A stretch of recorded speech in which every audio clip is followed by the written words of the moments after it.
I know we haven't gotten into pads yet when the real fun starts, but I'm wondering, with Coach McDaniel being the offensive play caller, how much do you look forward to the opportunity to kind of clash your ideas with his and kind of match wits per se? Yeah, I think it's to answer that is really kind of twofold. One, we got pads coming up tomorrow, but I would say the way that the practice structure is structured, and Coach McDaniel has done a great job with this. Is all of our practices need to have like good intent and be deliberate on what we're doing because we're only given so many practices. Now, once you add the pads, that adds a little bit different element to it. But I think collectively working as an offense and defense, we're getting good work without pads, and so that's been good. I would say all the way back to the spring, to answer the other part of your question, is we've been talking philosophy, scheme, things that that we view defensively that may hurt their scheme, or things that they view offensively that may hurt our scheme, and then ultimately it comes down to execution. So it's been good to have the back and forth and to have those conversations, and they've continued on a daily basis. We usually have them, every day, and talking about things that are coming up, or hey, this stresses us on this, or this stresses us on this. Those conversations are constant. What are some of the things about the outside zone blocking attack, this particular 49ers, Shanahan, Broncos style attack, that can in general pose specific problems for any defense? Yeah, well, first of all, they're going to test your edges. You got to do a good job of setting your edges, and then once you do that, if they can get you moving laterally, that puts creases in the defense. And then obviously they do a great job of marrying the play action with the run. So again, that you're trying to stay square, you're not trying to run lateral, and then all of a sudden it's a pass. You got to get back to your drop. So it puts a lot of stress on a lot of players in different positions. They do a great job with the receivers. I know everybody's talking about Tyreek and Jalen, their speed, them getting down the field, but those guys are doing an outstanding job blocking. They're making it really hard for us defensively to tell whether it is run or pass. So all those things, they try to put you in a run-pass conflict, which, good offenses are going to do. Coach mentioned that because you're back, there's so many key defensive players that return. He used the word algebra.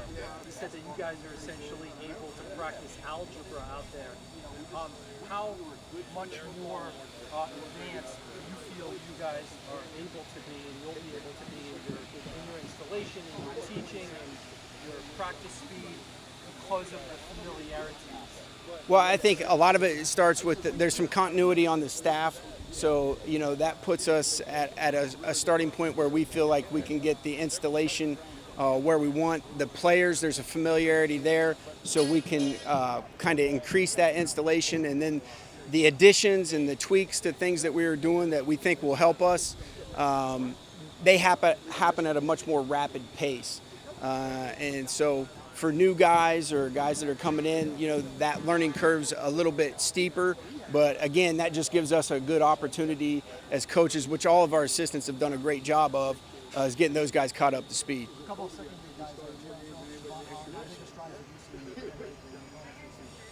Yeah, I think they've definitely taken some strides. I think we're seeing that here out on the field. Obviously, the end game is to make sure that we get production when it comes to Sundays, but that's a long process. They're definitely at a further starting point than they were a year ago, which is naturally to be expected. But I think the fact that both of those guys have grown, I would say physically, mentally, and emotionally, has been great for us, and hopefully we see good things from those guys all the way through. You talked a little bit about offensive scheme, but can you talk about some of the personnel on the other side? How much different is that attack this year than years past facing here in PCF, even though it's kind of early? Yeah, philosophically, it's definitely a different scheme and what they're trying to do. Obviously, you guys have talked about that a little bit with the outside zone, the play action off of that. They're trying to stress you, really vertically and horizontally as an offense to a defense. I would say, from a personnel standpoint, obviously Tyreek, Cedric, those are some new guys. You got some new guys on the offensive line. And I would say, every day you can see improvement. And like, that's the big thing for us is we expect and hope to see, back and forth day to day. And usually a good play from the offense is a great opportunity for us defensively to coach off of that and to get better. And a good play for us defensively, in turn, is a great play for the offense to learn from that and coach it and get better. I do. Yeah, I do. Well, last night I talked to my sister because she goes to Disney quite often, and my wife was asking me about something at Disney World, so I called her. But usually, yeah, my dad every day. It's mostly football. A lot of it, we'll talk about my daughter a little bit, but yeah, I mean, there is definitely because the high school, much like our off season, the acclimation period, the pads, you don't really have the two-a-days. The high school, it's a little bit different. They got like a 2-week period to get 5 days in, so a lot of it is, and then we do talk about some scheme, certain things, but it's definitely an enjoyable thing for me. Hopefully I can do that for a long time, talk to him on the ride home. He is. He's still coaching. So this is 40, I don't know, probably 44, 45 years somewhere in there for him. No, he coached at the rival school. So that was an interesting dynamic. So he coached me once in an all-star game, and that was it was a good experience, but it was probably enough for both of us, so that was good. You mentioned the word tweaks, which is always going to be the case when coaches come and go. Everybody wants to put their own sort of fingerprint on things. I'm curious, to what extent do you sort of feel like tweaks may be evident to us and fans sort of on game day, as opposed to like, hey, you know what? I'm actually adding these concepts or adding these specific plays to our playbook in the off season and entering the season. Well, I think from a starting standpoint, there's always a base of concepts that you want to run or install, and you're going to kind of hang your hat on that. As you go out there and run them, and it could be something that you've run for years, and you're like, oh, okay, well, the offense is evolving, they're changing something to this.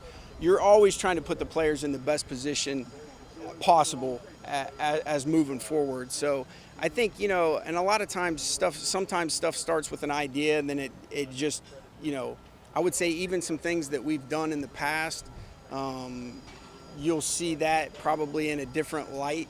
But at the same time, like the core things of what we do our install, we try to put that in a logical teaching progression, but all calls, whether they're calls that I would say that we've probably been running since I came into the league, you're always looking to go, is there a better way to do it?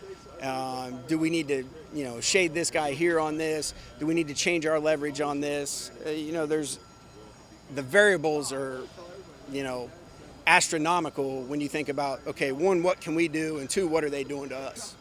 This might be sort of a random or almost impossible question to answer, but when the season is over, when any football season is over, how many times would you have run a play, just ballpark, won a game where you sort of never ever brought the corner from that look? You know what I mean? It's the first time you've ever brought the corner from that look. Is that kind of like a once a game thing, or maybe a once every few games thing? I think, that's, again, it just depends. That's a game plan oriented thing. I think you're always trying to disguise your looks. You never, and even if you line up and you want to be able to do multiple things out of that same look, or it may be, okay, we're showing you one thing, but going to play another.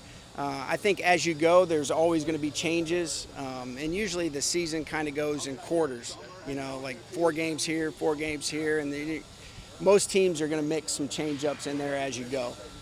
But a lot of it's predicated onto what you're seeing from the offense from week to week, because, again, like facing our offense completely different than facing Buffalo, Cincinnati. That's just a different offense. In the Pro Bowl, they're only allowed to run like the vanilla-based defense in the Pro Bowl. I did it though. They're not that much fun. But are there moments where you and Mike aren't going to know what the other guy has set up, like an intentional, like, hey, we're not going to, is it the scrimmages, is it the some 11 on 11 full speed pads where you won't want to know too much about Mike's idea for the day? I generally do not know what they're doing on offense. I kind of know what the personnel is, the down and distance and stuff like that. And then we have periods where, they'll just be calling it on offense and we're reacting to what they're doing defensively. So we'll just call there, and all you really know defensively is the personnel. And there will be times that if there's a situation, be like, hey, can you give us this personnel? We need it on this hash. Or, and he'll say, hey, can you give us this front or this? There's a couple times that happens, but generally, Mike, he kind of scripts it. He knows what we're doing. And then we'll have periods that are just straight call it periods where he's calling it, he's sending in the personnel, and then we react to it defensively.